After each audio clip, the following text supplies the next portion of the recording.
Vamos a orar al Señor Jesucristo. Bendito Padre Celestial, estamos aquí reunidos, Padre Santo, para oír de las Sagradas Escrituras, Señor, para oír de tu revelación, la cual creemos que sigue activa, Señor Jesucristo. Yo tengo plena certeza, Señor, de que este mensaje no es agua estancada. No es una agua estancada de que solamente es un lago que quedó hasta 1965 y hasta ahí nos quedamos. Yo creo que estos son ríos de agua viva. Yo creo que esto vamos de gloria en gloria, vamos creciendo y acrecentándonos en la luz, que esa es su gloriosa revelación, la revelación del Señor Jesucristo. Estamos muy alegres, Padre, porque no nos sentimos abandonados, no nos sentimos huérfanos, Señor. Su palabra se cumple, Padre. Usted dio la promesa. Hay una promesa que usted dijo: no nos dejaré huérfanos. Estaré con usted hasta el fin de los tiempos, y eso se ha cumplido. Nosotros sentimos su gloriosa presencia. Sentimos, Señor, sus caricias espirituales. Gracias, Señor, por ello. Ayúdenos, Padre Santo, a despojarnos de toda maldad, de toda inmundicia, todo el pecado que nos asedia, todo ese viejo hombre que nos quiere retener en esta tierra, Padre. Por favor, libérenos de aquel. Libérenos, Señor, de todas estas glándulas con tendencia al mal. Ayúdenos, Señor Jesucristo, para tener una mente limpia y poder captar toda la palabra que usted tiene para nosotros. Todo esto lo decimos en el nombre de Jesucristo. Amén y amén. Dios les bendiga, amados hermanos. Vamos a ir al Salmo 119, desde el versículo 145 al 152. El título para este día es la revelación de la letra Kof. La revelación de la letra Kof.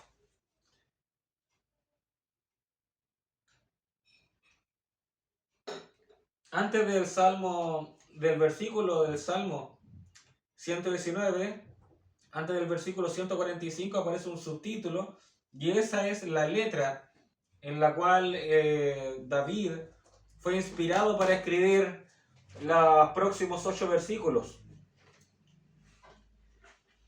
Y esto dice en el nombre del Señor Jesucristo, dice: clamé con todo mi corazón, respóndeme, Jehová, y guardaré tus estatutos. A ti clamé, sálvame, y guardaré tus testimonios. Me anticipé al alba, y clamé, esperé en tu palabra. Se anticiparon mis ojos a las vigilias de la noche, para meditar en tus mandatos. Oye mi voz conforme a tu misericordia. Oh Jehová, vivifícame conforme a tu juicio. Se acercaron a la maldad los que me persiguen. Se alejaron de tu ley.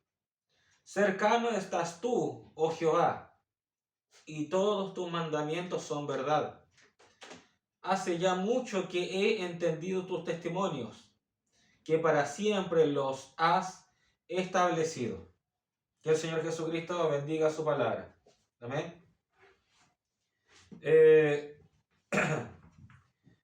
hebreo pictográfico, o sea, en el hebreo de dibujos, donde esto debe ser quizás lo más antiguo. El hebreo en dibujos, la letra Kaf es un círculo y una línea horizontal que lo atraviesa. Es un círculo y una línea horizontal. ¿Amén? Lo cual representa un atardecer. Eso representa, si usted se fija en el atardecer, el sol baja y usted ve al océano, usted va a ver un círculo, por así decirlo, la mitad de un círculo, por así decirlo. El sol se está escondiendo. Es un atardecer. Amén. Y este mensaje, ¿cómo muchos lo designan? ¿Cómo el profeta también designa este mensaje? ¿Cuál es el nombre que le ponen a este mensaje? Este mensaje se llama el mensaje del atardecer. Este es el mensaje del atardecer porque tenemos un mensajero del atardecer. Amén. El mensaje del atardecer. Esta letra está asociada a eso, al atardecer.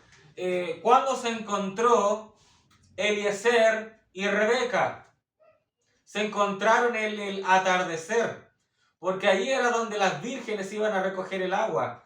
Entonces, en el atardecer, a Rebeca se le encendió luz. Tuvo luz a la hora de la tarde. Amén. Rebeca tuvo luz, ¿por qué? Porque Eliezer se le presentó, y Eliezer era el siervo de Abraham, el cual iba a revelar algo muy importante. Eliezer iba a revelarle el misterio a Rebeca del hijo de la promesa, del hijo el cual iba a obtener la heredad, el hijo, amén. Y nosotros también en esta etapa del atardecer, a la hora del atardecer, el mensaje del atardecer nos revela quién es el Hijo de Dios, quién es el Hijo, amén. Gloria al nombre del Señor Jesucristo. Y en mensajes anteriores, cuando empezamos a comparar a Melquisedec con Jesucristo, claramente llegamos a la conclusión de que Jesucristo es Dios mismo. Jesucristo es Dios mismo. Y esa aseveración, esa afirmación para algunos sonaría como dualista, por cuanto ellos dicen, pero ¿cómo Jesucristo puede ser Dios si tenemos a Jehová el Padre? Y si tenemos al Hijo, entonces tenemos dos dioses. Pero no es así. Recuerden cómo nosotros lo vimos. El Padre y el Hijo son uno corporalmente.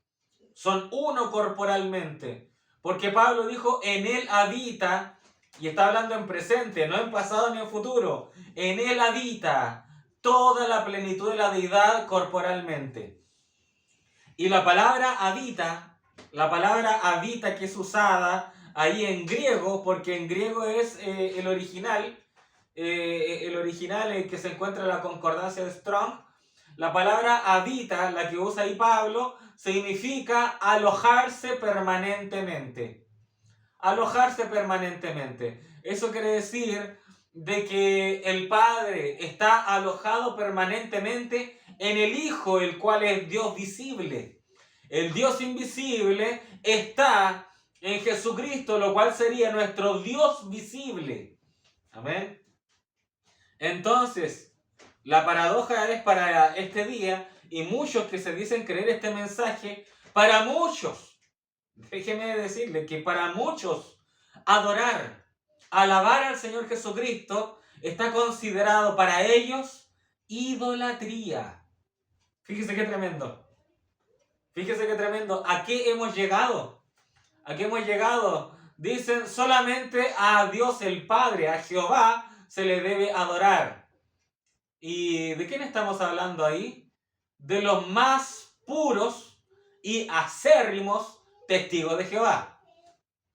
O sea, los testigos de Jehová se infiltraron en el mensaje. Amén. Al sacar de la deidad al Señor Jesucristo. Amén. Gloria al nombre del Señor. El mensaje del atardecer nos revela quién es el Hijo de Dios.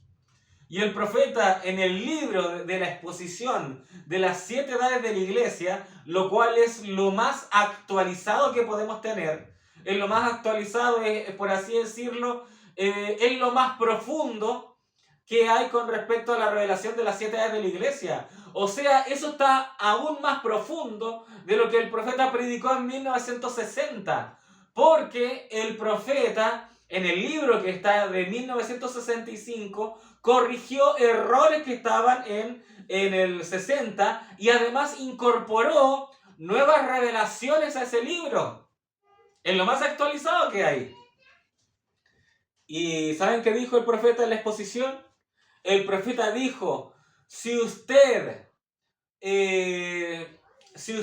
no considera a Jesucristo como Dios, tendrá un caos por toda la Biblia. Porque toda la Biblia indica que Jesucristo es Dios. Y el profeta también dijo en la exposición de que en el nombre de Jesucristo prácticamente revela la deidad. Porque dice, el Señor, El Señor, Señor Jesús Cristo. Amén. En inglés sería Lord Jesus Christ. O sea, Señor Jesús Cristo. Decir Jesús Cristo es lo mismo que decir Jesucristo. Es lo mismo. Hay algunos que dicen que decir Jesucristo está mal o incluso es pagano. Eso es una falacia. Nuestro propio idioma da para que nosotros podamos decir Jesucristo de igual forma. Y no solamente Jesús Cristo. Solamente ocupe traductor Google y ponga Jesucristo, todo junto Jesucristo, y que sea traducido al inglés y será Jesus Christ. Jesus Christ. O sea, es lo mismo. Es lo mismo decir Jesús Cristo a Jesucristo. Es lo mismo. Y ahora el profeta en la exposición dijo, en el nombre del Señor Jesucristo está la deidad. Señor, Padre, Jesús, Hijo, Cristo, Espíritu Santo. O sea, los tres son Dios. Los tres son Dios. Y no estamos hablando de que son tres personas como dicen los trinitarios. No son tres personas o tres dioses. Hay algunos trinitarios actuales que dicen que ellos no creen en tres dioses, que no son politeístas. Ellos son monoteístas, ellos dicen que son monoteístas, pero ellos creen que Dios se compone de tres personas. Y ahí es en donde está lo errático. El profeta en varios mensajes, incluso en los sellos, el profeta dice, y en muchos mensajes lo dice, no hay duda que Dios y Cristo, ¿qué quiere decir cuando alguien dice Dios y Cristo? ¿Qué sucede cuando yo digo Germán y Josías, mi hijo? ¿Qué ocurre cuando uno dice eso? O sea que hay dos, ¿sí o no? Si uno dice 1 más 1 es igual a 2. O sea, si Dios dice Dios y Cristo, deberíamos sumar 2. Pero el profeta dice, en definitivas cuentas, Dios y Cristo son, o sea, todavía está hablando en plural, pero dice, Dios y Cristo son la misma persona. Eso dice, Dios y Cristo son la misma persona. Y uno podría decir, eso me suena a contradicción. Eso me suena a contradicción. Pero hay diferencias. En la Biblia nos expresa cuando una falsa doctrina entra en contradicción, pero la Biblia también nos enseña de que hay verdades que pueden ser difíciles de entender y esa no sería una contradicción, sino que sería una paradoja. Una paradoja es algo difícil de entender, pero que está netamente relacionado con la realidad, eso es verdad. Entonces, que Dios y Cristo sean la misma persona, eso es cierto. Porque Pablo dice que en Jesucristo habita toda la plenitud de la deidad corporalmente. O sea, tenemos a Jesucristo, el cual es lo visible, y tenemos a Dios, el cual está dentro de él. ¿Se dan cuenta? Dios y Cristo son la misma persona. Entonces, adorar a Jesús, el niño, en el pesebre, que lo hicieron los Reyes Magos, ¿la Biblia enfatiza que eso fue un error? No. No dice que eso fue caer en idolatría, ni dice que tampoco fue un error. ¿Por qué? Lo expliqué hace unos cultos atrás. Dios ve siempre la obra terminada. Y cuando Dios nos ve a nosotros, Dios nos ve perfecto. Cuando Dios dio a el bebé Jesús, Dios en verdad se dio a sí mismo visiblemente, ya resucitado, por así decirlo. Dios tiene una visión profética de las cosas. Dios tiene una visión profética. Amén. Dios no tiene, por así decirlo, la misma visualización que nosotros. Cuando nosotros tenemos una enfermedad, algún problema, ¿qué vemos nosotros? el problema. Inmediatamente nos enfocamos en el problema. Pero cuando Dios lo ve de lo alto, nosotros entramos en oración. ¿Qué ve Dios? ¿El problema? En ninguna manera. Dios ve la solución. Dios ve la solución. Ve la salida a eso. Porque Él es omnisciente. Él todo lo sabe. Cuando se adoró al niño Jesús, al bebé, cuando se adoró a Jesús en su ministerio de 3 años y medio, cuando se adoró a Jesús, a Jesucristo ya, en su resurrección, en 3 dispensaciones de la vida de Jesucristo, se le adoró a Él. Antes de ser lleno del Espíritu Santo, siendo lleno del Espíritu Santo en su ministerio de 3 años y medio, y después de la resurrección se le adoró. ¿Y eso fue idolatría? ¿Fue idolatría? En ninguna manera. En ninguna manera. Porque la Biblia dice que Jesucristo es la imagen del Dios invisible. ¡Qué curioso! ¡Qué curioso! La Biblia en la Torá, en la ley, dice: no te harás imagen y semejanza, y no las adorarás, no te postrarás ante ellas. Amén. No te postrarás ante ellas. ¿Y qué era Jesucristo? Jesucristo estaba hecho justamente a la imagen de Dios. Él era la imagen del Dios invisible. Si Dios, cuando Dios se hizo visible en Jesucristo. Aleluya. Entonces, el mensaje del atardecer, este mensaje glorioso nos revela quién es Jesucristo. Y Jesucristo es nuestro Dios. Aleluya. Ahora, esta letra, la letra Kof, en el Salmo 119, comprendido en el versículo 145 al 152, esta letra está asociada a la santidad. Si usted se pone atención en el Salmo 119, evidentemente está buscando los estatutos de Dios. Dice: a ti clamé, sálvame, y guardaré tus testimonios. Me anticipé al alba y clamé, esperé en tu palabra. Se anticiparon mis ojos a las vigilias de la noche para meditar en tus mandatos. O sea, fíjese, está hablando de anticipación. Me anticipé, se anticiparon mis ojos. ¿En dónde está puesto los ojos de este varón? Está puesto los ojos en la palabra de Dios. Y la palabra de Dios purifica. La palabra de Dios es agua. ¿El agua para qué sirve? Para limpiarnos, para purificarnos, para limpiarnos de todo mal. O sea, el enemigo, ¿qué quiere? Nos quiere ensuciar, nos quiere sucios.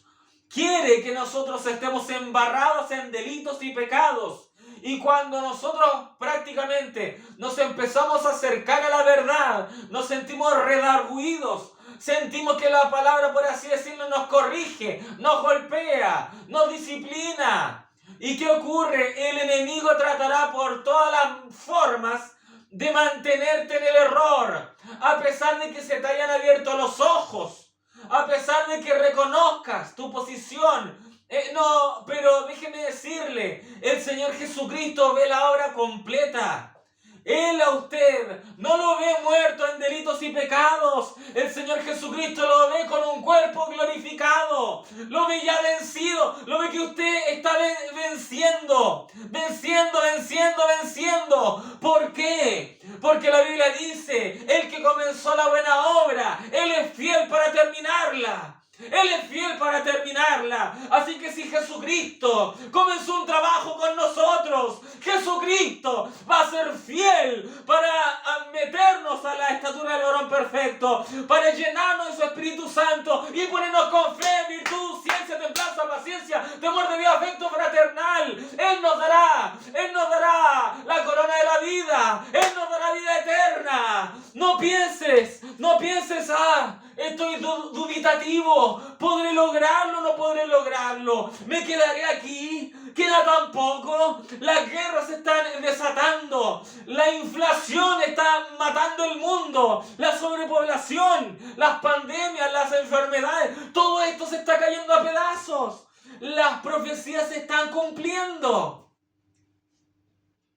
Y ahí entra Y uno se ve a sí mismo y uno no se ve digno. Uno se ve a sí mismo y se ve prácticamente un imposible. Un imposible. Uno escucha la palabra de Dios y uno dice qué lindo sería ser la esposa de Jesucristo. Pero está hablando como no sentirse parte de ello. Se está abnegando, se está exiliando. Y dice qué tremenda la palabra, qué tremenda la vinculación y la unión entre el esposo y la esposa de Jesucristo. Me gustaría estar ahí, me gustaría ser parte de eso, pero usted tiene que decir yo soy parte de eso, yo soy parte de eso. No se excluya, no se saque a un lado. Usted diga Señor Jesucristo, heme aquí, Señor Jesucristo, Hijo de David, ten misericordia de mí. Mírame, me entrego a ti, me entrego a ti. ¿Y qué hará Jesucristo? Hará una obra maestra con usted. Hará una obra maestra con usted. Quizá usted iba por un camino y el Señor Jesucristo te encontró y te dice, ¿sabes qué? Yo no te quiero aquí, te quiero acá.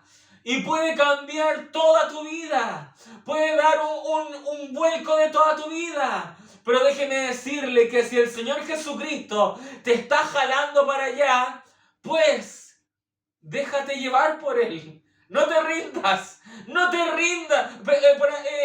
Mira, a lo que quiero llegar es que déjate llevar. No te resistas a Él.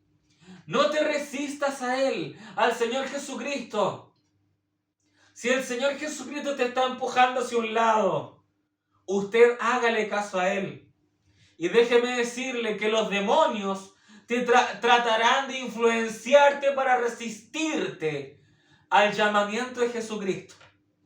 Los demonios tratarán de seducirte para mantenerte en ese vínculo. Amén. En el vínculo pecaminoso, en la cadena que nos quiere dejar aquí plasmada en esta tierra. Pero Jesucristo es el rompedor de cadenas. Jesucristo es el rompedor de cadenas. ¿Cómo se rompieron las cadenas? ¿Cómo se rompieron las puertas de las cárceles? ¿Qué hicieron? Pablo y Silas, ellos adoraron a Jesucristo, levantaron sus manos, cantaron himnos, adoraron a Jesucristo y se remeció la tierra, hubo un gran terremoto y las puertas de las cárceles salieron disparadas. ¿Qué haremos nosotros si nos sentimos indignos, si nos sentimos en una cárcel? Adora a Jesucristo. Adora a Jesucristo. El Señor Jesucristo está aquí en este día. El Señor Jesucristo está aquí en este día y está viendo tu situación. Te está viendo a ti ahora mismo. Está viendo un jalón de tu alma. Siente el Señor Jesucristo que tú observas, que tú escuchas esta predicación y que tu alma jala y dice, Señor Jesucristo, quiero más de ti, pero me cuesta. Mira mi situación, está todo en mi contra. Ayúdame. Y déjame decirte que el Señor Jesucristo te ayudará. El Señor Jesucristo te ayudará. Puede ser que tu situación actual no sea la que corresponde, pero como te ve Jesucristo, como te ve Dios, ya te ve en victoria ya te ve en eternidad ya Él cuando te ve, ¿sabes lo que Él ve cuando te mira? ¿Sabes lo que Jesucristo ve cuando nos mira? El Señor Jesucristo ve a la eternidad futura. No, Él se ve contigo, conmigo, en la eternidad que viene y ve el hermoso compañerismo que tendremos. Él ve el glorioso compañerismo que tendremos. ¡Aleluya! Nosotros somos los que estamos viendo. En la Biblia dice que el hombre no ve más allá de su nariz. O sea, solamente ve lo que tiene frente a sus ojos. Pero Jesucristo tiene la visión más amplia. El Señor Jesucristo nos ve libres. Nos ve fuera ya de toda nuestra tendencia del mal. Nos ve fuera de todo vínculo satánico. Y el Señor Jesucristo cuando nos mira dice, qué hermosa obra maestra quedará esta hermana, este hermano, este hijo, esta hija, mi esposa. Qué hermosa que es mi esposa, dice el Señor Jesucristo. Aleluya. Gloria al nombre del Señor. Y eso es lo que hace la palabra del Señor Jesucristo. La santidad de Él. Nos lleva a la santidad. Y no me cabe duda que esta letra Kof nos guía a la santidad. Porque la letra Sadik, la cual estaba anteriormente, esa tiene que ver con la justicia. Sadik es justicia. Significa justo. Amén. Y de eso cuenta lo que enseña el profeta. Que después de la justificación siempre viene la santificación. Amén. Entonces, la revelación del mensaje es una reflexión de la santidad de Jesucristo. Amén. Gracias, Señor.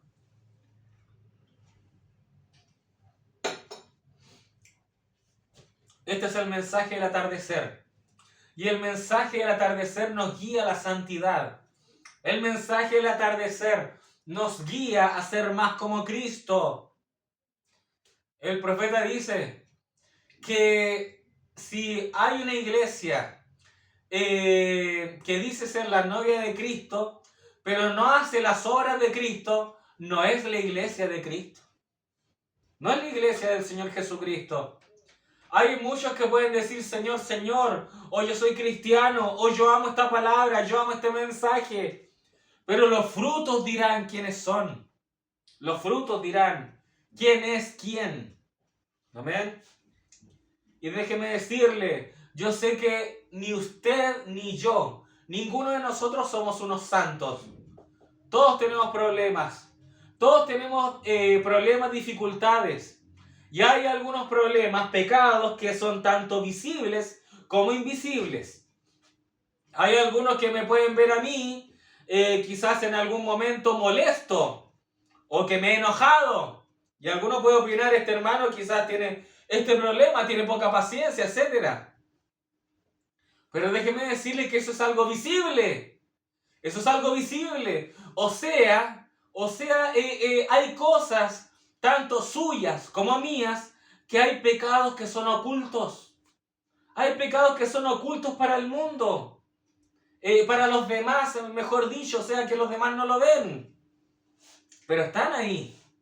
Están ahí. Fíjese, yo trabajo como geólogo y a lo largo de la trayectoria que llevaba la empresa, he demostrado ser un buen trabajador.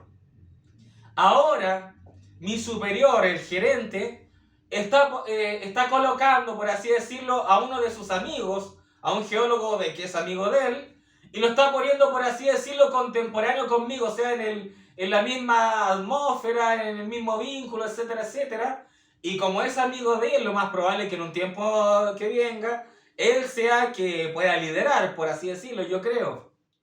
Pero resulta ser de que los conocimientos que tengo yo, con mi experiencia, y los que tiene él tiene, por así decirlo, otros conocimientos de otras cosas. Pero en el trabajo que se realiza donde estoy yo, él sabe demasiado poco. Entonces, en una ocasión, él se estaba acostumbrando a que yo le diera todo, o sea, dame esto, dame esto, dame esto, y yo, sí, toma, yo te enseño, yo te ayudo, etcétera, etcétera. Pero en un momento me empecé a molestar. Entonces, él tenía que hacer un cierto informe, tenía que entregar algo, el jefe dijo, oye, por favor, entrégame esto que te estás demorando, y me interrumpió para que yo le ayudara. Y para mí me resultaba muy sencillo arreglar eso. Pero yo dije, este muchacho se está ganando, por así decirlo, las victorias a través de mí. Y estoy seguro que él dice que son sus victorias porque usted sabe cómo son las cosas. Entonces, ¿qué sucedió conmigo?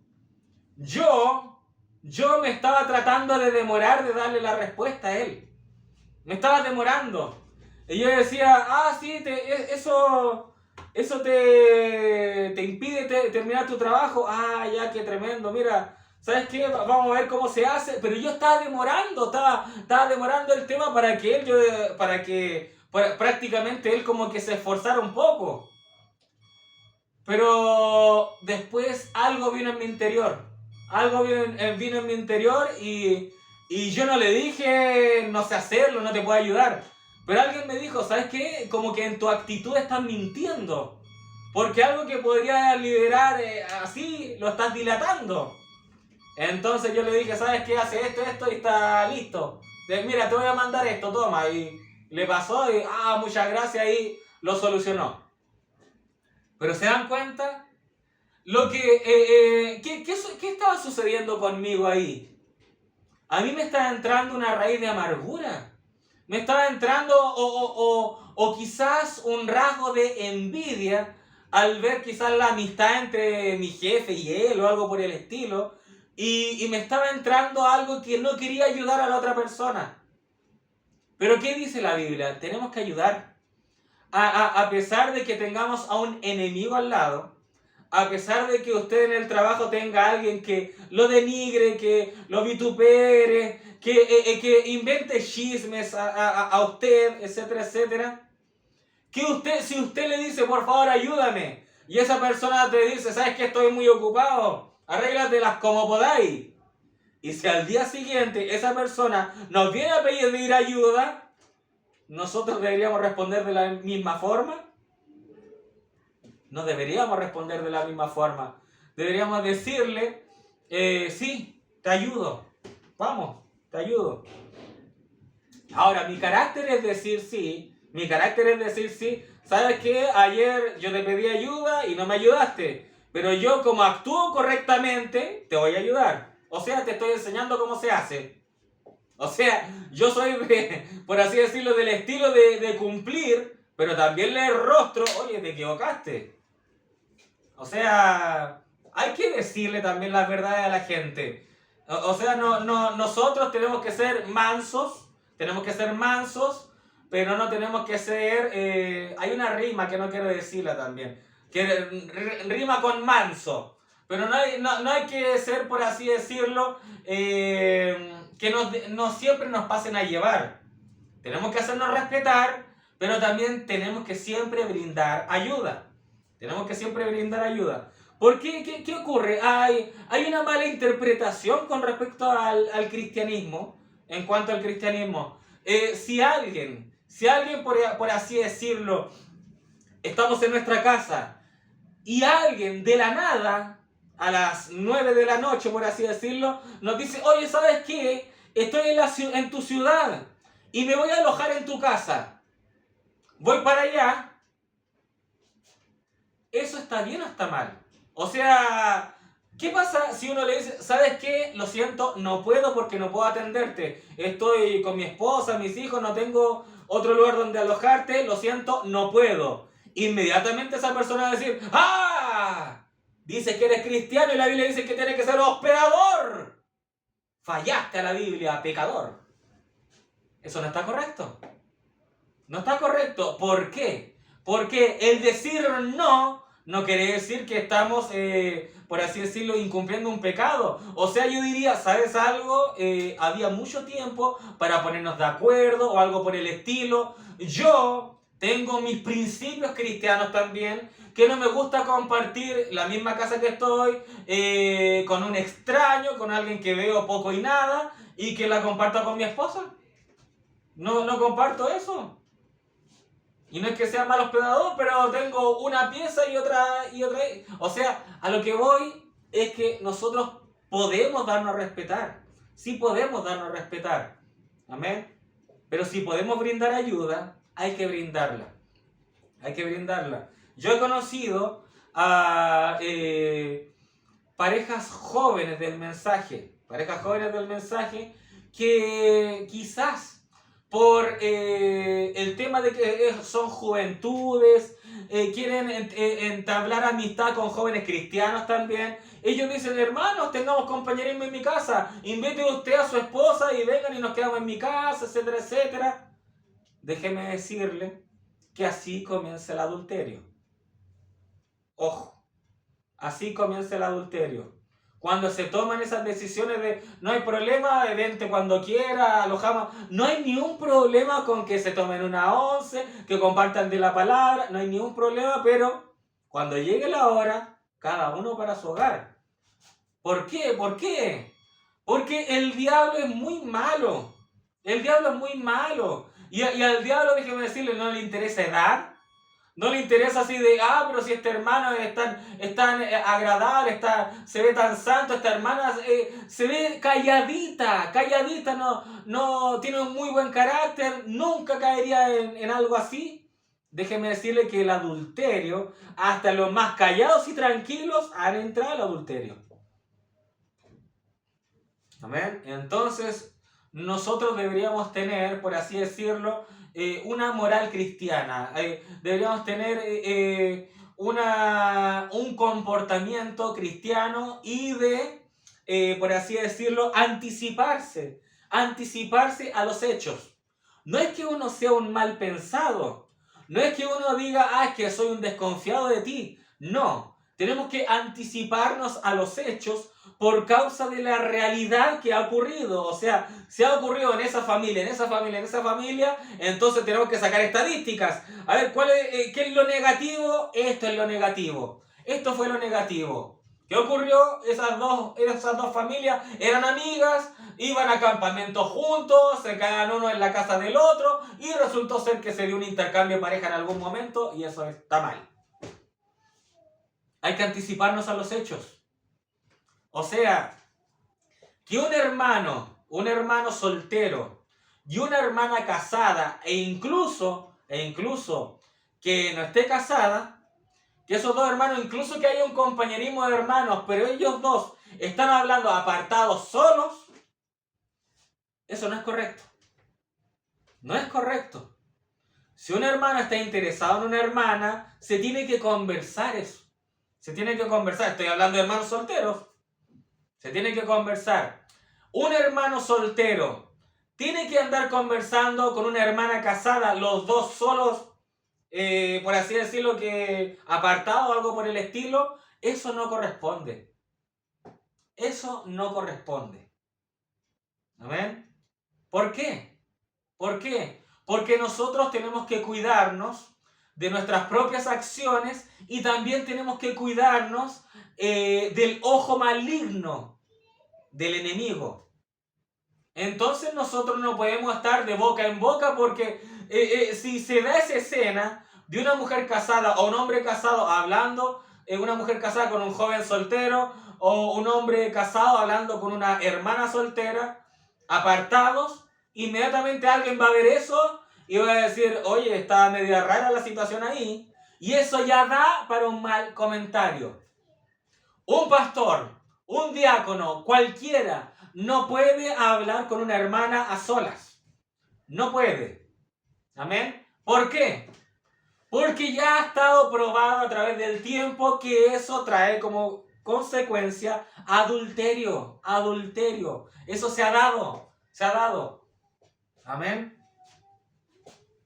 No estoy hablando que el compañerismo está mal. No estoy hablando que hablar la palabra en una mesa, todos los hermanos, está mal. No, en lo absoluto, eso está correcto. Estoy hablando de esas escenas que pueden dar que hablar. Eso es. Por eso es que una pareja que está en amistad o está en noviazgo, amén, es por eso de que ellos tienen que, cuando entran en el compañerismo, estar ellos acompañados. Yo con mi esposa, cuando entramos en la etapa de conocernos, en la etapa de noviazgo, nunca estuve yo solo con ella. O sea, siempre, si estaba conversando yo con ella, siempre había un familiar un poquito más allá o algo por el estilo. Evidentemente teníamos espacio donde podíamos hablar y alguien no iba a estar escuchando lo que estamos diciendo, pero nos estábamos conociendo, pero nadie podía decir que yo me escapé con ella a un rincón o algo por el estilo. No. ¿Qué quiere decir eso? Quiere decir de que se evitan malos comentarios. Malos comentarios. Si a un joven soltero y una señorita soltera, ambos están en amistad o ambos están de novios, y un hermano cualquiera los ve en la calle a los dos solos, paseando juntos, inmediatamente entra en su mente malos pensamientos y dicen, esos se andan dando besos, esos se andan dando abrazos, eso quizás hasta qué cosas estarán haciendo. ¿Y qué ocurre? Si eso en verdad no ocurrió, el hermano está pecando por pensar mal de ellos. Pero ¿qué ocurre? Esa pareja soltera ya está dando mal ejemplo. ¿Por qué? Porque debemos ser irreprensibles. Debemos tratar de despojarnos del qué dirán. Despojarnos de, ¿sabes qué? Yo concluyo o doy una hipótesis de que esto podría suceder. Tenemos que sacar de la ecuación el yo creo, yo pienso, no he visto, pero yo creo que puede pasar eso. Para que eso no suceda, tenemos que evitar esas cosas. Tenemos que evitar esas cosas. ¿Por qué estamos hablando de esto? Algunos quizás dirán, ¿qué tiene que ver esto con la letra Kof? La letra Kof tiene que ver con la santidad. Y la santidad tiene que ver también el cómo nos comportamos. Cómo nos comportamos. Cómo nosotros podemos vivir de mejor manera y cómo también generamos una influencia positiva hacia los demás. Muchos pueden decir, el mundo denominacional puede decir, ¿por qué la mujer tiene que vestirse con falda? ¿Por qué? Y puede salir algún predicador o alguien de este mensaje y él diga, lo que ocurre es que la mujer no puede vestir con ropa de varón. Y un denominacional más preparado, porque hay denominacionales preparados, o sea, que son estudiosos. Entonces ellos podrían decir, entonces, ¿por qué usted no se viste con túnica? Porque la ley, la Torá, Moisés la escribió en el Antiguo Testamento y la vestimenta del varón era con túnica, o sea, no eran pantalones. Eran unas túnicas, unos turbantes, etcétera, etcétera. ¿Se dan cuenta? Era diferente la vestimenta. Era diferente la vestimenta. Ahora, la cita bíblica, una cita bíblica es atemporal. O sea, que la podemos tomar estando en el tiempo del Antiguo Testamento y esa misma cita la podemos tomar en los tiempos de Jesús y esa misma cita la podemos tomar en estos tiempos y tiene la misma validez. O sea, está correcta la cita. Pero, ¿cuál es la razón, el trasfondo del por qué una mujer no puede usar pantalones? Una mujer no puede usar pantalones porque el pantalón hace que su silueta se note. El pantalón genera que la mujer se vean sus curvas. Y la mujer lo sabe. La mujer lo sabe. Incluso las mismas jóvenes señoritas, ves que se sacan fotografías con un perfil para que se vea su parte trasera. O sea, ellas saben lo que hacen. Saben lo que genera los tacos altos. Saben lo que genera una ropa ajustada, pantalones, etcétera, etcétera. Lo tienen rotundamente claro. Entonces la denominación no entiende y dice, ¿por qué? ¿Por qué la mujer no puede usar pantalones?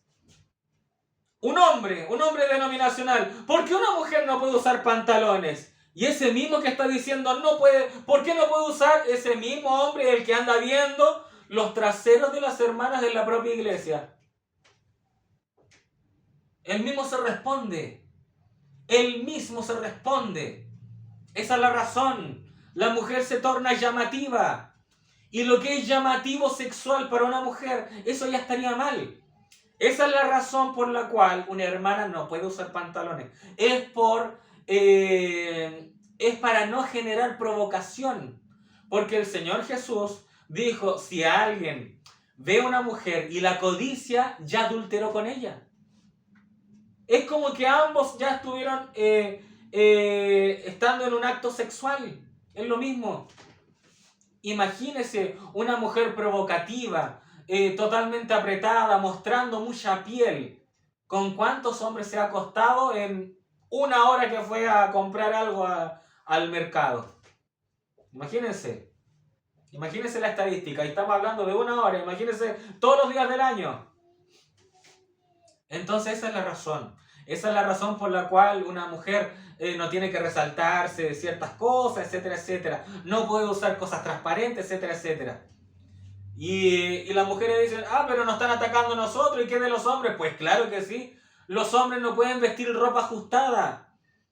No pueden los hombres andar como los homosexuales, depilándose y sacándose pelos bellos de donde tengan.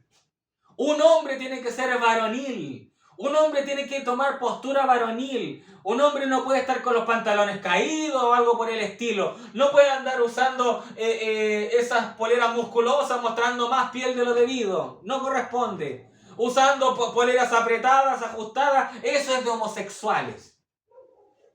Pues claro que el hombre tiene que vivir también ciertas cosas. Amén. Eso va también. Alguien, ¿por qué nosotros no podemos beber cerveza? ¿Por qué no podemos beber ron o vodka o esos tragos fuertes, etcétera, etcétera? ¿Por qué? Cualquier compañero de trabajo que dice, ¿por qué no puedes beber? Y uno dice, porque mi religión me lo impide. ¿Esa es una respuesta correcta? No es la respuesta correcta. ¿Saben por qué nosotros no consumimos licor? Porque es malo para el organismo. Es malo para el cuerpo.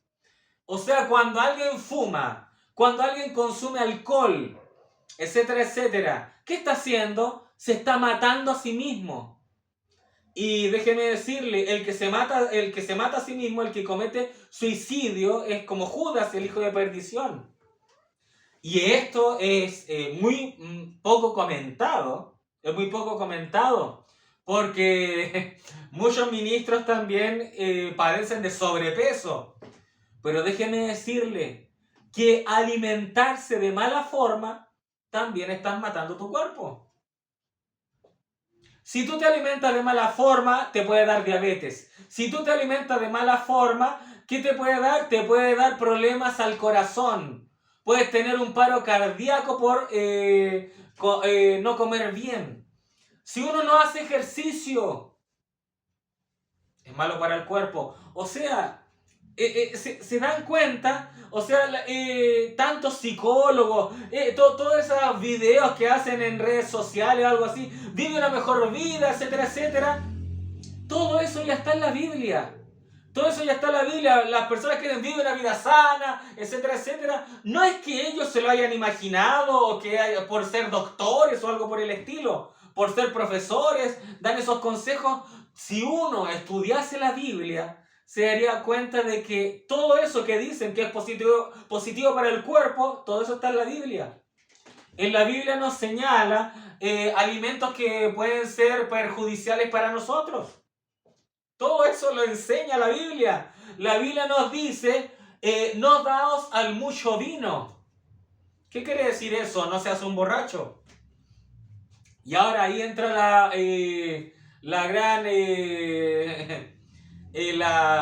por así decirlo, el debate. Hay algunos que dicen sí se puede tomar vino, otros dicen que no se puede tomar vino. Yo soy de la opinión que el vino que consumimos que sea mejor para la Santa Cena. Que sea para la Santa Cena. Eso es lo que yo opino. Miren, la Biblia dice que Jesús consumía vino. Ahora, ese vino no es el vino que le venden en la botillería. No es el mismo vino. Ojo ahí. No es lo mismo. Y otra cosa. De que si alguien consume y uno dice, no, si me voy a tomar una copa nomás. Y después esa copa, después viene otra. Y después se le olvida que quizás consumió esa copa y después toma otra y toma otra. O sea, entendamos que si nos cuesta este caminar, pues no nos hagamos la vida más difícil. ¿Me entienden? O sea, si usted sabe que algo le va a empezar a afectar o algo así, no lo haga. No lo haga. Si en el trabajo hay un hombre o una mujer que usted visualmente sintió una atracción por esa persona Y además, ahora esa persona está interesada en usted. Mi consejo, ¿cuál sería el consejo que yo le daría? ¿Cuál es el consejo que yo le daría? Ora al Señor Jesucristo, etcétera, etcétera. El consejo que yo le daría es la misma acción que hizo José. José escapó por su vida. José salió corriendo del adulterio. ¿Por qué? Porque el adulterio es algo, por así decirlo, es como un vicio. El adulterio, la pornografía, los hombres que visitan mujeres, contratan prostitutas, etcétera, etcétera. Eso se convierte en un vicio, se convierte, por así decirlo, en una adicción. ¿Por qué? Porque, por así decirlo, es lo más jugoso para la carne que puede haber. El adulterio es el pecado original. El adulterio es por lo cual estamos nosotros aquí sufriendo. Por el adulterio que se dio entre la serpiente y Eva. Por ende, el adulterio ocasionó todo. Y el adulterio será el ocasionador, será la razón por la cual muchos que son hermanos, pero no se irán en el rapto. Es por el adulterio. Amén. Es por así decirlo, la tendencia pecaminosa a dar los placeres a esta carne.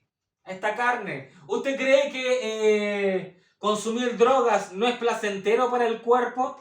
Pues claro que sí, tienen una gran euforia esas personas que consumen droga, pero destruyen su cuerpo al hacerlo. Destruyen su cuerpo. Ahora, ¿qué es, por así decirlo, lo más adictivo que es, pero es rotundamente bueno para nosotros? Es la palabra del Señor Jesucristo. Ese es el mejor consejo que le puedo dar. Vuélvase adicto a leer la Escritura.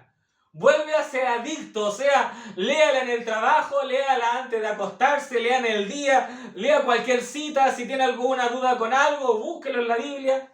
Conviértase en adicto en leer la Escritura.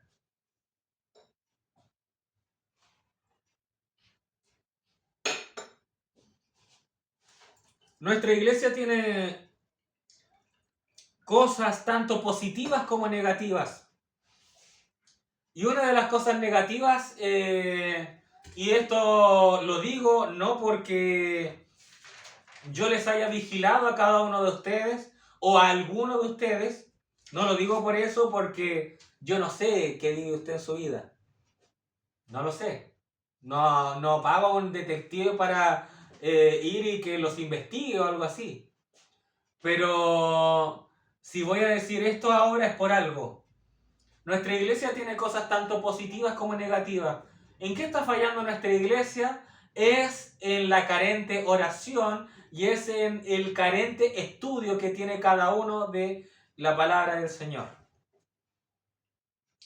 La iglesia nuestra está careciendo de eso. Por esa razón es que si el pastor o el predicador trae una cita a la palestra, el hermano o la hermana quedan como, oh, esto nunca lo había leído, o algo, oh, qué tremendo, mire qué tremendo cómo se conectó esto con esto. Si los hermanos y hermanas estudiaran más la palabra, estarían más familiarizados con esto. Y no sería algo como que, oh, esto nunca lo había escuchado en mi vida, sino que por el contrario, ¿saben algo? Tengo nociones de esto. Esto se me hace familiar. Ya lo he leído quizás hace mucho tiempo, pero lo he leído.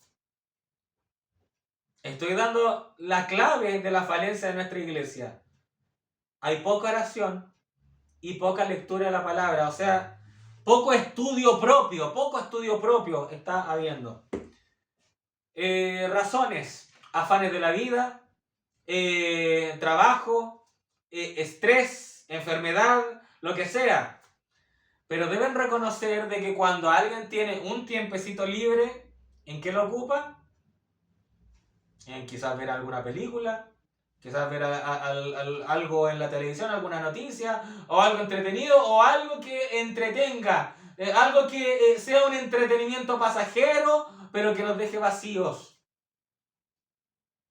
¿Qué tal?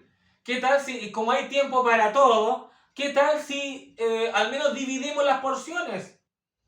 Ocupa parte de ese tiempo libre en algo de entretención banal, que todo el mundo necesita algo de entretenimiento, hacer ejercicio, algo por el estilo. ¿Para qué? Para el desestrés, eso es sano. Pero también ocupa parte de su tiempo libre también en estudiar la palabra, en comer de la palabra. O sea, que su alimento espiritual no necesariamente sea el viernes o el domingo. ¿Por qué? ¿Por qué? Porque usted cree que a veces al predicador o al pastor en ocasiones cuesta tanto entrar o explicar algún tema. Es porque los hermanos que están oyendo están bastante oxidados en esto. En cambio, si ustedes se nutren de la palabra por sí mismos, es como que el Espíritu Santo le pone aceite en las bisagras y será muy sencillo el desplazamiento de la palabra en los cultos. Amén. O sea, ¿a qué voy con esto? ¿A qué voy con esto?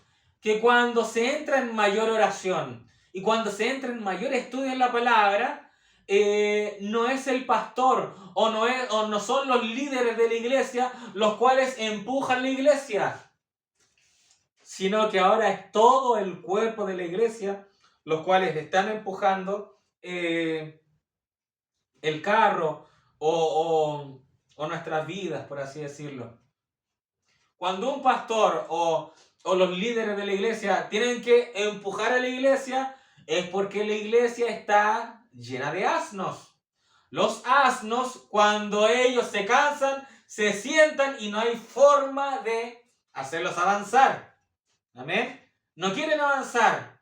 No quieren obedecer al amo. No quieren avanzar en este caminar. ¿Y qué es lo que más necesitamos? Nosotros, en la carrera del Evangelio, avanzar. Avanzar. Nunca detenernos. Porque lo que se detiene se extingue.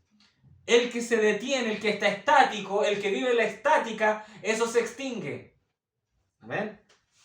Gloria al nombre del Señor. Entonces, santidad. El mensaje del atardecer nos guía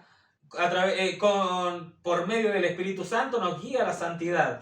Zacarías 14, versículo 7 dice: será un día el cual es conocido de Jehová, que no será ni día ni noche, pero sucederá que al caer la tarde habrá luz.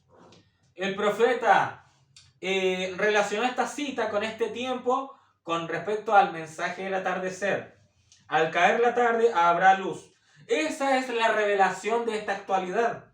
Amén. Hay luz en el atardecer. Hay revelación en este tiempo. Y como dije en la oración inicial, yo no creo que el mensaje sea agua estancada. O sea, aquellos que dicen solamente hay que oír mensajes, solamente hay que oír de 1947 al 65 y de ahí nada más. Eso es un error. ¿Por qué? El profeta dice que los ministros le darán mayor sentido al mensaje.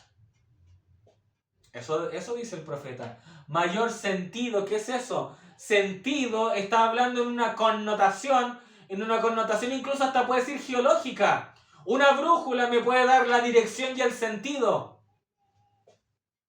Amén. Es direccionalidad. Da sentido. Ocasiona que uno tenga un sentido, a lo que se define sentido común. Una persona que tiene sentido común es que es cabal en su pensamiento. Que un ministro le dé mayor sentido al mensaje quiere decir que tiene un sentido común espiritual, por así decirlo, que hace entendible la palabra de Dios y la correlaciona con el mensaje. Y eso es muy valioso. Eso es muy valioso. ¿Amén? Gloria a Dios. El profeta en el mensaje El Mesías, 1961, dice: bueno, la luz del atardecer, el sol en la tarde, es el mismo sol que sale en la mañana. La luz del atardecer reflejará la misma luz del sol que reflejó en la mañana. Es simplemente la puesta del sol y la salida del sol. ¿Lo pueden ver? Ahora estamos en el tiempo del atardecer. Oh, gracias a Dios por la luz del atardecer que refleja su promesa cumpliéndola. Fin de la cita. ¿Se dan cuenta? Cuando el profeta enfoca de que la luz del atardecer es la misma luz que está en la mañana, ¿qué quiere decir eso? Quiere decir que esa luz de la mañana es la luz que reflejó el Señor Jesucristo en su tiempo aquí en la tierra, cuando estuvo aquí en la tierra. La luz que Él manifestó en su ministerio, la luz que Él manifestó tras su resurrección, la luz que Jesucristo manifestó cuando empezó a revelarle sus secretos a todos sus apóstoles. Amén. Esa misma luz que estuvo en esa mañana es la misma luz que está hoy en día mismo. Porque una de las misiones que tenía el Elías de este tiempo es tornar los corazones de los hijos que estaban en la Odisea y sacarlos de ahí, como si fuera este es un tercer éxodo, sacarlos de ahí y llevarlos a otro Efesios. Efesios son los tiempos de los apóstoles. Efesios, la primera edad, la edad de Éfeso, era el tiempo de Pablo, de Juan, de Pedro, de Santiago, etcétera, etcétera, de todos los apóstoles. Amén. Quiere decir que nosotros entraremos a la misma clase de revelación que tuvieron los padres de la iglesia. Amén. El profeta dice que el lucero de la mañana es el mismo mensaje. El lucero de la mañana. ¿Quién es la estrella de la mañana? El Señor Jesucristo. El Señor Jesucristo. Ahora hay algunos detractores de la Biblia, cuando, si no me equivoco, en Isaías, cuando dice, oh lucero, ¿cómo caíste lucero? Hijo de la mañana, etcétera, en referencia a Lucifer, al demonio, y dicen, oye, qué tremendo, y dijo una herejía esta persona. O sea, el mismo lucero de la mañana es el mismo de la estrella de la mañana. Lo más fuera de raciocinio, esa persona. Isaías lo enfoca de ese modo, porque también hay otra cita en la Biblia que dice de que el diablo también se viste como ángel de luz. O sea, el diablo sí que tiene también una clase de luz, pero más que nada él tiene una luz artificial. Usted va a comparar la luz de una ampolleta a la luz del sol, no hay comparación. No hay comparación. Es más, si usted tiene una luz artificial y el sol está dando justamente a la ventana, si usted abre las cortinas, la luz del sol vence a la luz artificial. La vence. Es así la diferencia entre Jesucristo y Lucero y el diablo. Es más, los mormones dicen que Jesucristo y Lucifer eran hermanos. Fíjese qué tremendo. Amén. Qué tremendo. Qué terrible. Qué terrible cómo han caído falsas doctrinas. Y déjeme decirle que lamentablemente personajes del mensaje están cayendo en cosas parecidas, muy semejantes a eso. Señalando que Jesucristo no es Dios y otros señalando que el profeta es su Dios.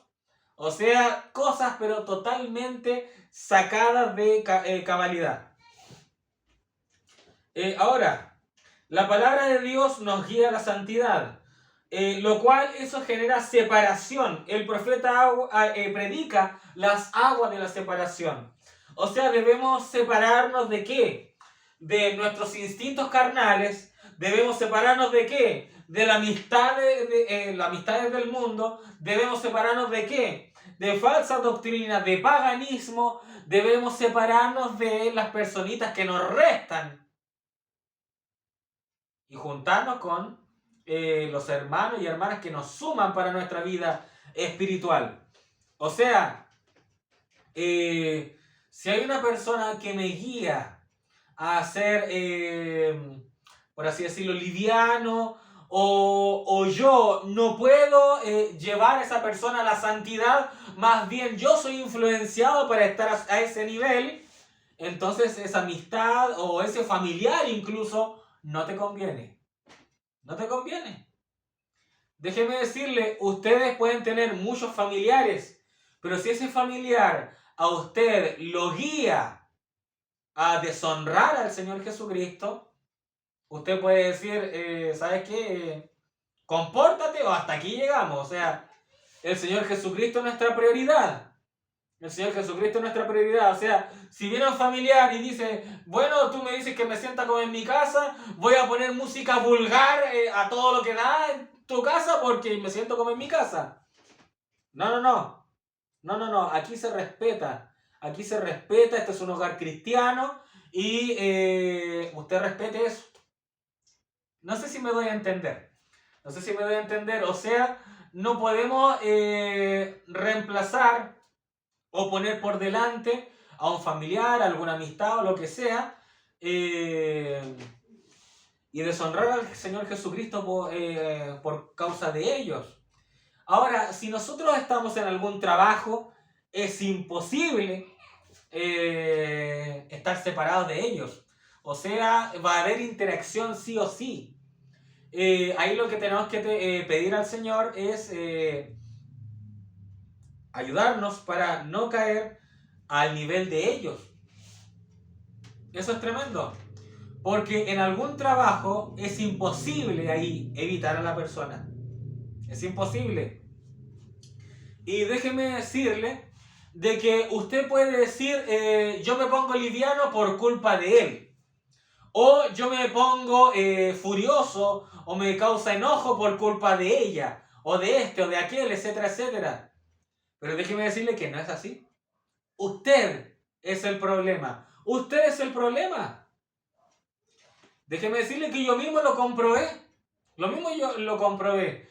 Hace tiempo estaba en un trabajo y resultaba ser de que un personaje, por así decirlo, decía bromas o vulgares o burlándose de otras personas y eso me estaba causando gracia.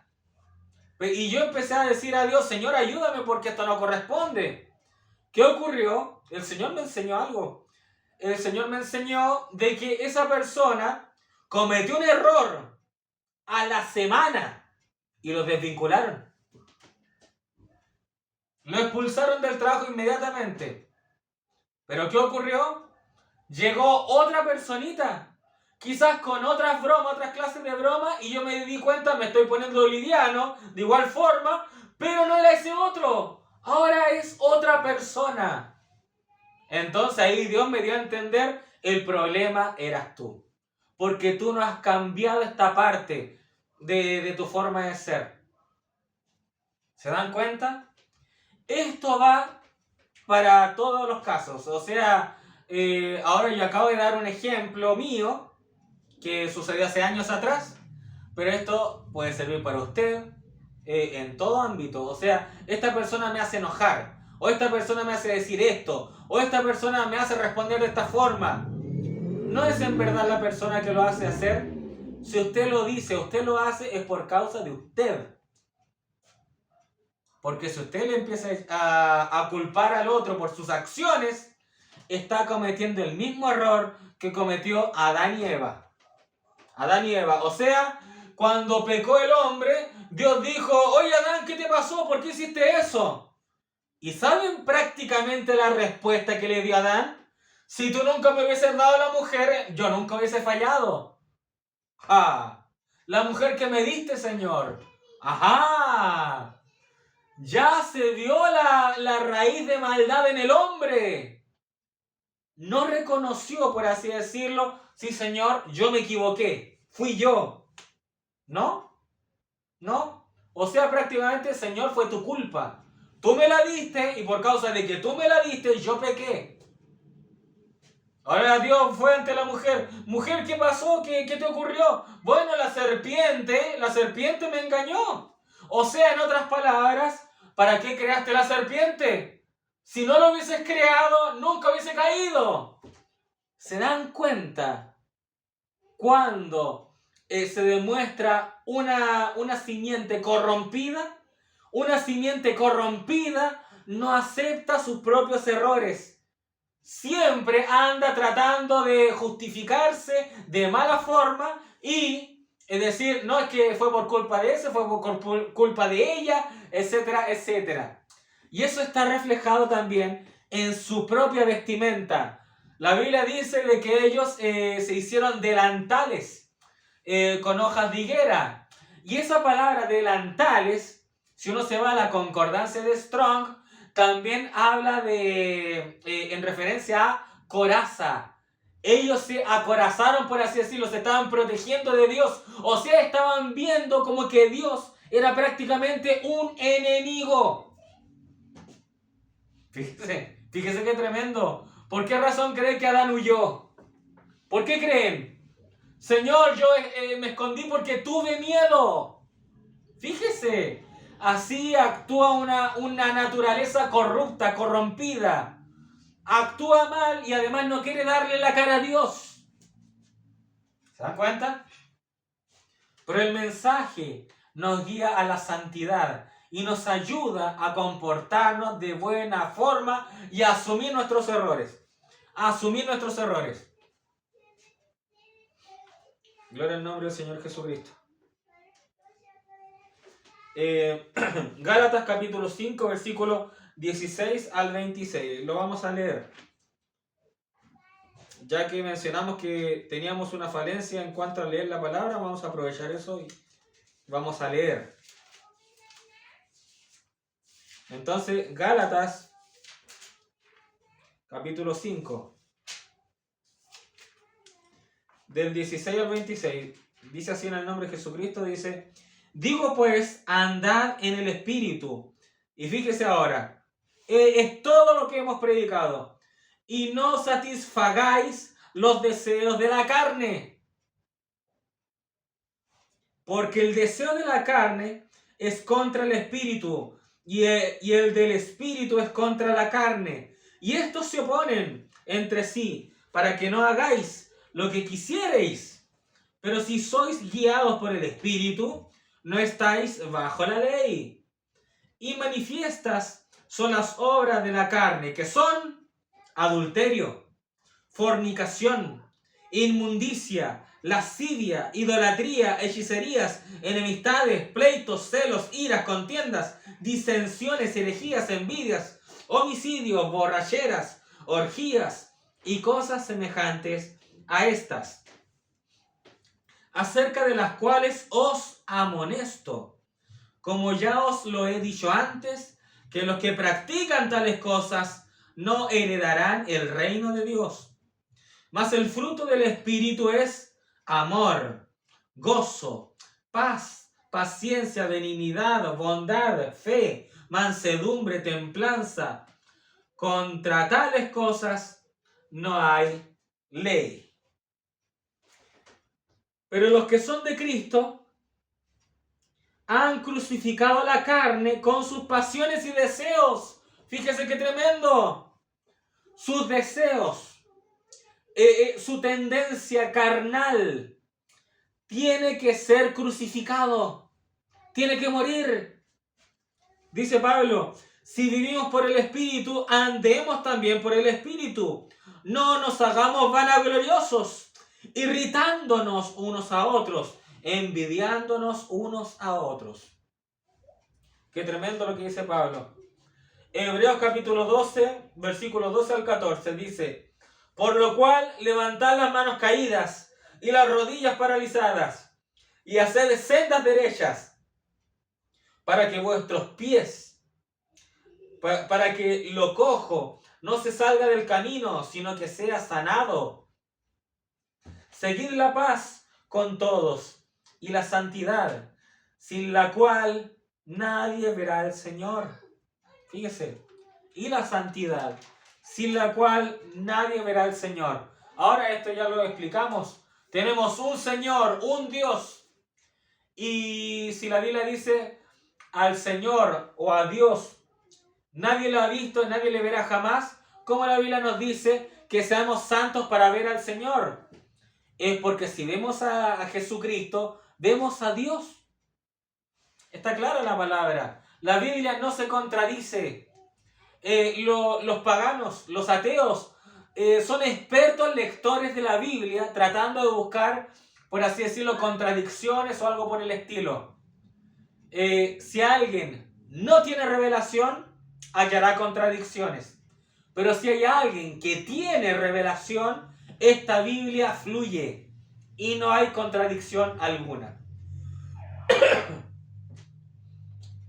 Ahora algo interesante. Primera de Reyes capítulo 10 versículo 22 dice: porque el rey tenía en el mar una flota de naves de Tarsis con la flota de Irán. Una vez cada 3 años venía la flota de Tarsis y traía oro, plata, marfil, fíjese, monos y pavos reales. Ahora, ¿por qué enfatizo esta palabra monos?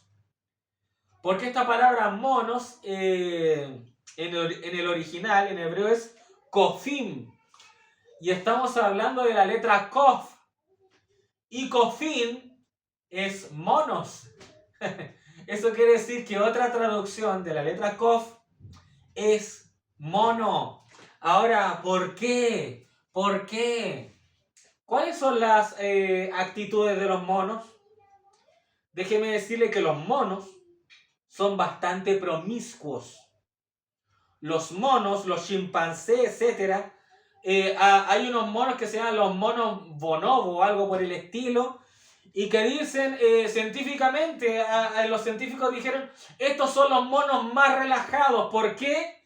Porque tienen una vida sexual demasiado activa.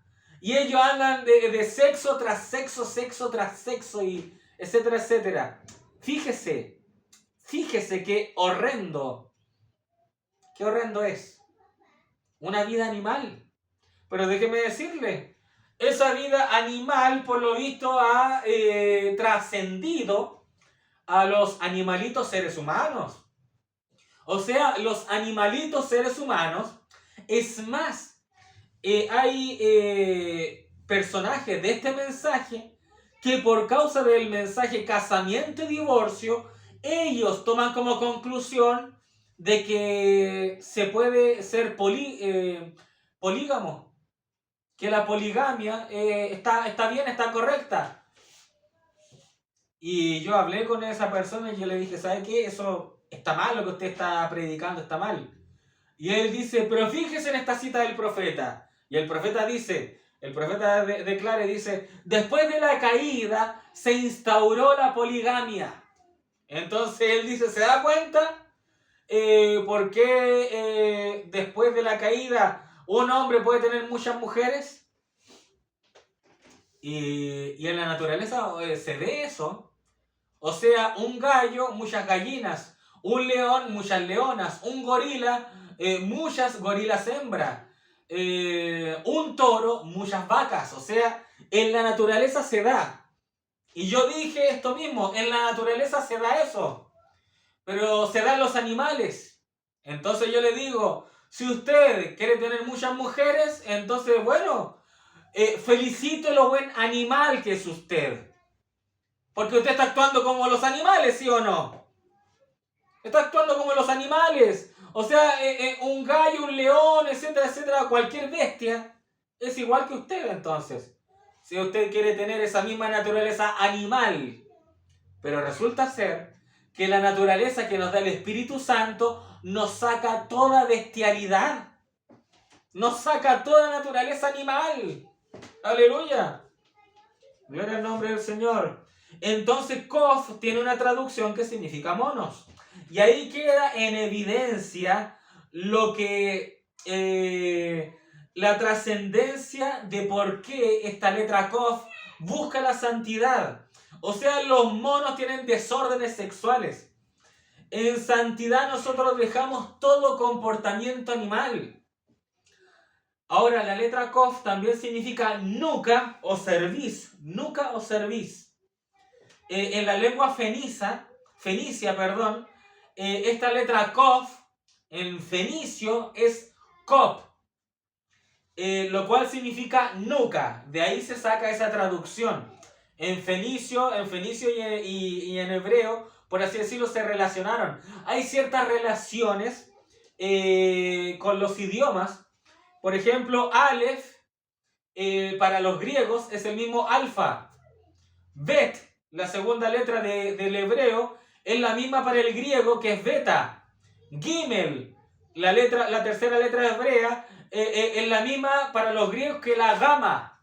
¿Se dan cuenta? O sea, tienen un paralelismo. Igualmente, la lengua fenicia. La lengua fenicia, la letra Kop, significa también nuca.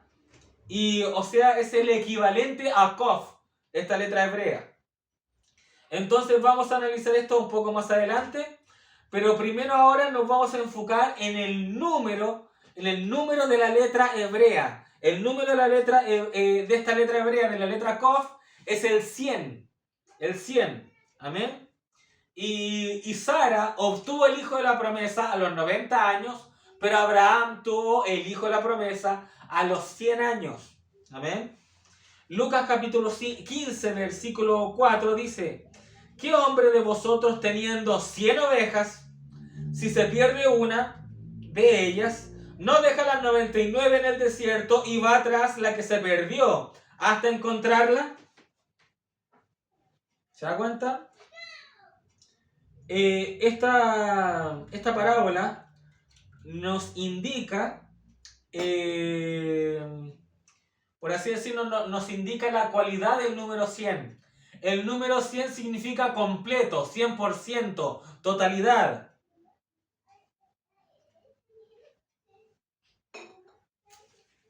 ¿Jesucristo nos exige cumplir el 99% de la palabra? No. Nos pide cumplir el 100% de la palabra. El 100% de la Escritura nos exige cumplir Jesucristo.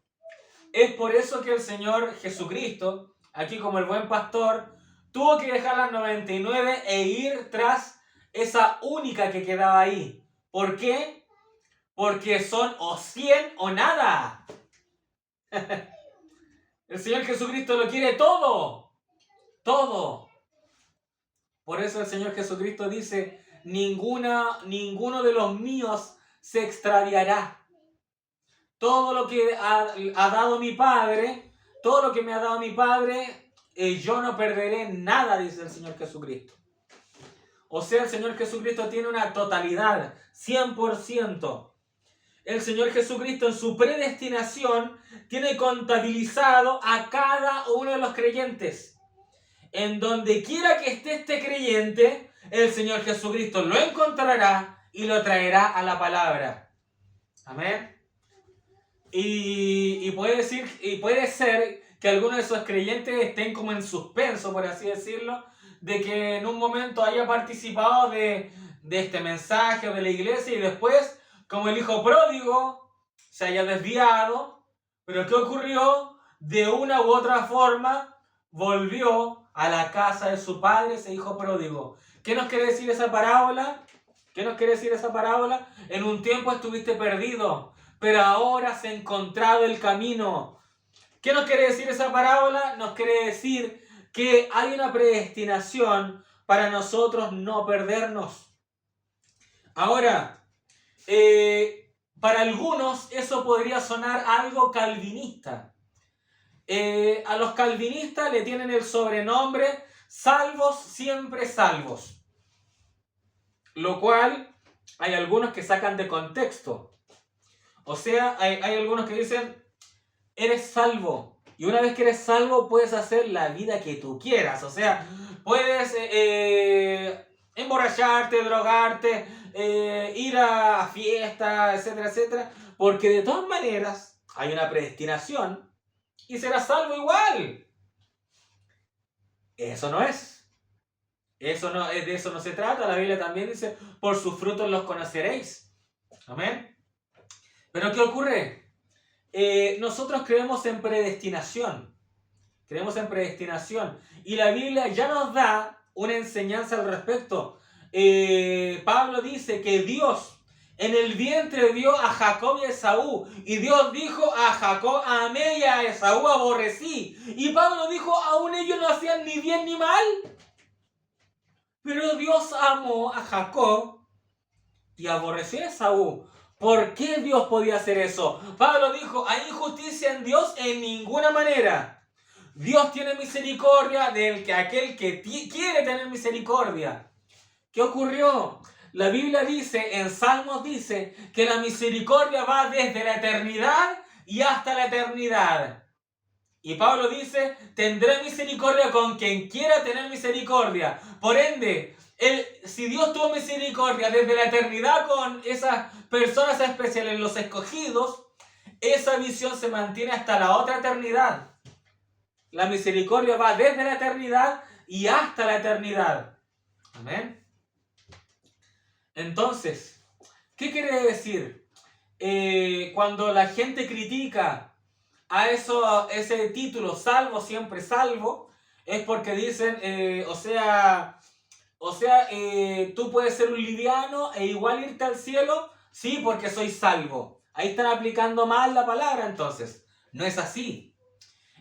Ocurre que hay algunas personas que malentienden la salvación y piensan que porque tuvieron un culto muy bueno, o porque se bautizaron, o porque Dios los tocó y los sanó, piensan: soy salvo, o piensan: ya recibí el Espíritu Santo. Pero resulta ser de que efectivamente hubo un movimiento sobrenatural que los tocó, los hizo llorar, etcétera, etcétera, pero el Espíritu Santo los tocó corporalmente. El Espíritu Santo no llegó al espíritu ni al alma. Los tocó por fuera. ¿Qué quiere decir eso? Cuando surge un evento sobrenatural y tú sientes a Dios, obviamente vas a reaccionar. Es algo que un ateo no va a comprender nunca. ¿Por qué? Porque no está rodeado de un evento sobrenatural. Amén. Pero nosotros que nos rodeamos de lo sobrenatural, hay hermanos que no han recibido el Espíritu Santo en su alma y piensan que tienen el Espíritu Santo por haber sido participantes de un evento sobrenatural. ¿Y qué resulta ser? Resulta ser que después ese hermano que pensaba que era salvo o que tenía el Espíritu Santo, después o se va al mundo o deja todo de lado, etcétera, etcétera. Y uno dice: pero ¿cómo si él es salvo? Otro puede decir: bueno, él ya es salvo. Yo estuve en esa reunión cuando se manifestó el Espíritu Santo y él estuvo ahí, él estuvo llorando, alzó las manos, él ya es salvo. O sea, se puede perder, pero de todas maneras va a regresar de algún modo. Pero resulta ser de que esa persona después, no sé, pongámosle, se suicidó. Y dirán: ¿pero qué ocurrió? ¿No que él iba a ser un salvo siempre salvo? Ah, ahí está el error. O sea, el error está en que algunas personas piensan que son salvas y no lo son aún. No lo son, no han llegado a una estatura espiritual que lo manifieste. La salvación, fíjese, miren, la salvación es instantánea. Y dense cuenta, hay personas en la iglesia, a pesar de que la salvación sea instantánea, aún no son salvas. ¿Por qué? ¿Por qué? Porque en verdad ellos no se han arrepentido. Ahí está la situación. No se han arrepentido. Ellos quieren ir a la iglesia. Quieren ir a la iglesia como un acto de, por así decirlo, sentirse bien consigo mismo. Ellos saben que están mal, pero quieren hacer un acto, por así decirlo: voy a hacer una buena obra para equilibrar la balanza al menos. Pero saben que están viviendo mal y no hacen nada para solucionarlo. ¿Qué quiere decir eso? Quiere decir que no hay arrepentimiento. No hay arrepentimiento. O sea, si usted roba, usted no va a compensar ese pecado diciendo la verdad en otra situación. No. Usted tiene un pecado de ser ladrón y tiene que solucionar eso. ¿Se dan cuenta? Gloria a Dios. Una persona salva está arrepentida. Y una persona arrepentida se nota que es perdonado porque lucha con no volver al vómito. Lucha. O sea, sabe que, por así decirlo, robó algo y después esa persona lo devuelve, algo por el estilo, y después esa persona después trata de no hacer ese acto, trata de retenerse, no puedo hacerlo. Está arrepentida porque sabe que hizo mal, pero no sirve eso de estoy arrepentido, Dios perdóname y después lo vuelvo a hacer. Dios perdóname, pero luego lo vuelvo a hacer y lo vuelvo a hacer, perdón, y lo vuelvo a hacer. No es estar arrepentido eso. Solamente dice me arrepiento para sentirse bien consigo mismo nomás. Pero no hace nada para cambiar su vida. Filipenses capítulo 1 versículo 6 dice, estando persuadido de esto, que el que comenzó en vosotros la buena obra, la perfeccionará hasta el día de Jesucristo. Fin de la cita. Marcos 10 versículo 29 al 30 dice, respondió Jesús y dijo, de cierto os digo que no hay ninguno que haya dejado casa o hermanos o hermanas o padre o madre o mujer o hijos o tierras por causa de mí y del evangelio, que no reciba 100 veces más ahora en este tiempo casas, hermanos, hermanas, madres, hijos y tierras con persecuciones, y en el siglo venidero la vida eterna. Fíjese qué tremendo es Jesús también. Fíjense qué tremendo es Jesucristo. O sea, el Señor Jesucristo, fíjese lo que dijo. Puedes dejar casa por causa del Evangelio. Puedes dejar hermanos o hermanas por causa del Evangelio. Padre o madre por causa del Evangelio. Mujer, fíjese, mujer por causa del Evangelio. Está hablando de dejar un esposo o esposa o alguna pareja por causa del Evangelio. Dice, o hijos por causa del Evangelio. O tierras, dice, por causa de mí y del Evangelio. Y ahora fíjese lo que dice el Señor Jesús. Dice, que no reciba 100 veces más ahora en este tiempo. Y empieza a enumerar todo nuevamente lo que nombró. Dice, casas, hermanos, hermanas, madres, hijos y tierra. Fíjese, cuando menciona madres, obviamente menciona padres, está hablando de progenitores. Pero ¿quién no menciona? No menciona que recibirá 100 veces más mujeres. ¿Por qué? Porque hoy en día tomarían esa cita dando a entender podemos tener más de una pareja.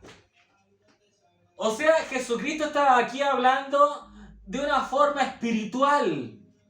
Pero Jesucristo se anticipa para que ni siquiera se pueda tergiversar lo que Él dice. ¿Se dan cuenta lo poderoso que es Jesucristo? Porque si Él hubiese dicho, si dejas todo eso a causa de mí, recibirás 100 veces más. Casa, madre, hijo, mujeres. Imagínense que hubiese dicho mujeres. Entonces inmediatamente alguien lo hubiese sacado. Los musulmanes también con ese harén de mujeres. ¿Se dan cuenta? Jesucristo se anticipa. Fíjese lo que decía Salmo 119. Me anticipé a los hechos. Eso justamente es santidad. Santidad. Entonces, el número 100 habla de una totalidad. En la parábola del sembrador, Mateo 13, versículo 1 al 9, lo vamos a leer. Dice, aquel día salió Jesús de la casa y se sentó junto al mar. Y se le juntó mucha gente. Y entrando él en la barca se sentó y toda la gente estaba en la playa. Y les habló muchas cosas por parábolas diciendo, he aquí, el sembrador salió a sembrar y mientras sembraba parte de la semilla cayó junto al camino y vinieron las aves y la comieron. Parte cayó en pedregales, donde no había mucha tierra, y brotó pronto, porque no tenía profundidad de tierra. Pero salido el sol, se quemó, porque no tenía raíz y se secó.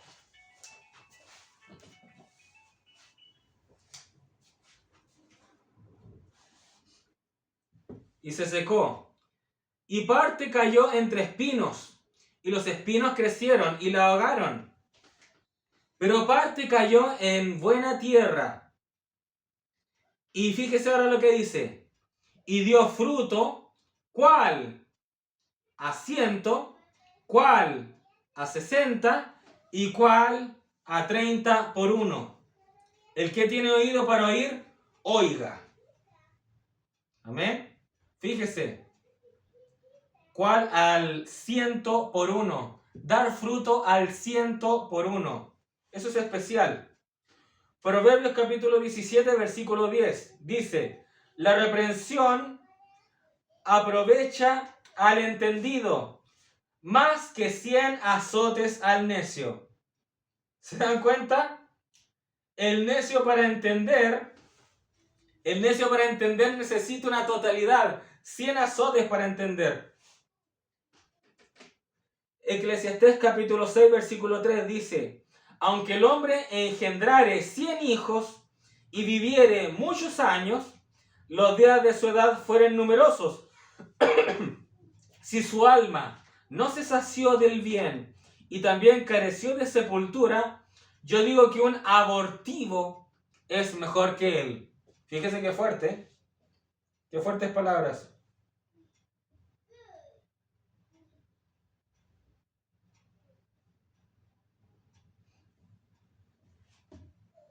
El mensaje del atardecer es nuestro 100%.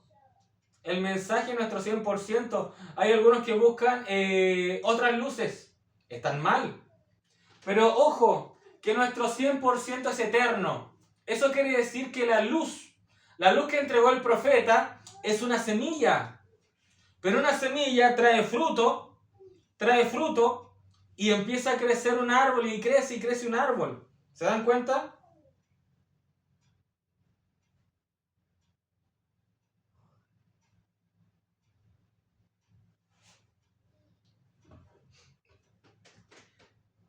Ahora, teniendo esto claro, de que el número 100 quiere decir totalidad, etcétera, etcétera, vamos a avanzar con el tema de la letra Kof de nunca os servís, ya para terminar. Dice Job 41, versículo 22, aquí está hablando de Leviatán, y acá habla del Leviatán. Leviatán es un demonio, y dice, en su cerviz está la fuerza, y delante de él se esparce el desaliento. Amén. ¿En dónde está la fuerza de Leviatán? En su cerviz. Y fíjese, verso 34, Leviatán, que es un demonio, dice, menosprecia toda cosa alta. Está hablando de que menosprecia justamente a Dios. Menosprecia toda cosa alta. Es rey sobre todos los soberbios. Fíjese, Leviatán. O sea, ¿en dónde está la fuerza de Leviatán?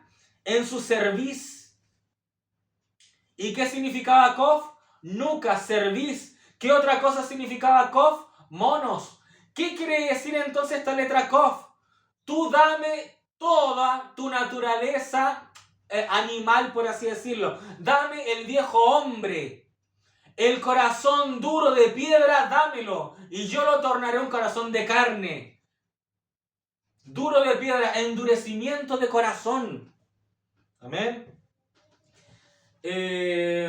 Leviatán, que es un demonio, es el mismo diablo, es la serpiente tortuosa, Leviatán.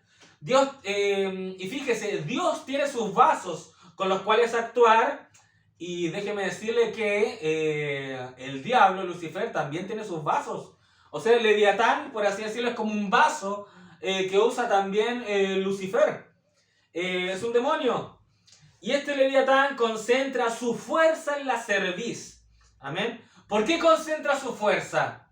Fíjese, los monjes Shaolin son unos guerreros tremendos, Ellos concentran su fuerza en un dedo y pueden ellos estar con todo el cuerpo hacia arriba, de cabeza, y hacer flexiones con un dedo. O sea, es algo tremendo. Es tremendo lo que hacen. ¿Por qué? Porque concentran su fuerza, por ejemplo, por así decirlo, su energía en un dedo. ¿Pero qué hace Leviatán? Leviatán concentra su fuerza está en la cerviz, en la nuca. ¿Y cómo actúa alguien soberbio? Alguien soberbio levanta la mirada, tiene una mirada altiva, alta. ¿Por qué? No es humilde para agachar la cabeza, para dar una reverencia al Señor Jesucristo, no es humilde. No es humilde como para llevar un yugo. No es humilde, es soberbio. Amén. El Leviatán hace entrenar la soberbia. Es duro de cerviz. No se doblega ante nadie. No puede llevar yugo. Oseas capítulo 11, versículo 4 dice: con cuerdas humanas los atraje, con cuerdas de amor. Y fui para ellos como los que alzan el yugo de sobre su cerviz. Y puse delante de ellos la comida. En Oseas 11 habla sobre la rebeldía del hombre, la rebeldía que tuvo Israel. Entonces, ¿por qué Dios desea dominar nuestra cerviz? ¿Por qué Dios desea dominar algo que domina, por así decirlo, Leviatán? Leviatán ejerce su fuerza en la cerviz. Dios quiere dominar nuestra cerviz porque eso generará humildad en nosotros. Y con humildad daremos fruto al 100%, como dice Mateo. Vamos a obtener letra Kof, el número de la letra Kof, que es el 100. Entonces, si nosotros le damos nuestra cerviz, si le damos nuestra nuca, que en otras palabras no es darle literalmente la nuca, es darle, por así decirlo, toda nuestra soberbia, toda nuestra vanagloria, todo nuestro orgullo, se lo damos a Dios. Y que nosotros quedemos humildes. Humildes. Señor, llévate todo esto. Llévate toda mi soberbia. Llévate todo esto. Y quiero ser un vaso humilde en tus manos. Amén. Así, de esa forma, daremos fruto al 100%. Y para terminar, ¿ustedes sabían que Dios puede usar más a un hombre o a una mujer la cual viene saliendo del mundo, que a un ministro ególatra? ¿Sabía eso? Un ministro ególatra, un ministro que se la pasa estudiando, que da tremendos sermones y da tremendas cátedras. Pero Dios puede usar más a un hombre o a una mujer recién saliendo del mundo y recién llegando a esta verdad. ¿Por qué Dios puede usar más a ellos que a ese ministro que lleva años pero se ha convertido en todo un pecho de paloma y todo orgulloso y nadie me puede enseñar nada y yo sé más que ustedes y yo merezco más amenes que ustedes, yo merezco que todas estas iglesias hagamos una convención tremenda pero solo para escucharme a mí? O sea, ese hombre tiene pero a Leviatán, pero desatado en su ser. ¿Por qué? Por soberbia. Porque tiene la cerviz. Tiene dura su cerviz. Entonces si viene un hermanito humilde y le dice a ese pastor o a ese ministro, etcétera, dice: hermano, ¿sabe algo? Usted dijo esto, pero en esta cita del mensaje de la Biblia dice otra cosa. Puede analizarla y él: yo sé más que tú créeme nomás. ¡Ah! O sea, él se pone por encima del versículo bíblico, se pone por encima de la Biblia. ¿Y quién eres tú además para criticarme y para decirme tantas cosas? ¿Cuántos años en el mensaje y tú vienes recién llegando? ¿Es esa persona hablando o es un demonio hablando? Tremendo, tremendo. Y usted me dirá: pero hermano Germán, está hablando de un ministro, está hablando de un pastor que predica en el púlpito. ¡Ojo! La serpiente antigua era un adúltero en el púlpito. ¿Por qué? Porque era un ministro, porque cuando se habló con Eva le estaba predicando, y era un ministro que estaba predicando, pero al mismo tiempo estaba codiciando a Eva. La estaba codiciando a la mujer, quería estar con ella. Era un adúltero en el púlpito, era un pagano en el púlpito. Gloria al nombre del Señor. Entonces Dios puede usar mejor a esa persona que viene al arrepentimiento, porque ellos vienen con la cabeza agacha, ellos vienen humildes, y a Dios le encanta la humildad, a Dios le encanta la humildad, a Dios le encanta. O sea, nosotros cuando nos ve humildes, mansos, etcétera, etcétera, Dios dice: qué tremenda obra maestra haré a través de ellos. Fíjense, nuestra iglesia, que muchos la podrían ver pequeña, que muchos podrían decir: no, si ellos están perdidos, no sé, tantas cosas que pueden decir de nosotros, los despreciados, los que nadie da un peso por nosotros, pero seremos una obra maestra en las manos de Jesucristo. Seremos una obra maestra en las manos de Jesucristo. Salmo 138, versículo 6 dice: porque Jehová es excelso y atiende al humilde, pero el altivo mira de lejos. Que el Señor Jesucristo les bendiga y que esta palabra haga vida en su vida. Un gran shalom.